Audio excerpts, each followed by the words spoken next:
আজ শনিবার 10 মে 2025 তারিখে উপদেষ্টা পরিষদের এক বিশেষ সভা অনুষ্ঠিত হয়। সভায় আন্তর্জাতিক অপরাধ ট্রাইব্যুনাল আইনের সংশোধনী অনুমোদিত হয়েছে।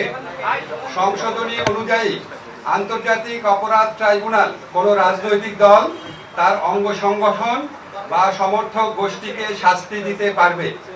উপদেষ্টা পরিষদের বৈঠকে আন্তর্জাতিক অপরাধ ট্রাইব্যুনালে বাংলাদেশের আওয়ামী লীগ ও তার নেতাদের বিচার কার্য সম্পন্ন না হওয়া পর্যন্ত দেশের নিরাপত্তা ও সার্বভৌমত্ব রক্ষা, জুলাই আন্দোলনের নেতাকর্মীদের নিরাপত্তা এবং আন্তর্জাতিক অপরাধ ট্রাইব্যুনালের বাদী ও সাক্ষীদের সুরক্ষার জন্য সন্ত্রাস বিরোধী আইনের অধীনে সাইবার স্পেস সহ আওয়ামী লীগের যাবতীয় কার্যক্রম নিষিদ্ধ করার সিদ্ধান্ত গ্রহণ করা হয়েছে।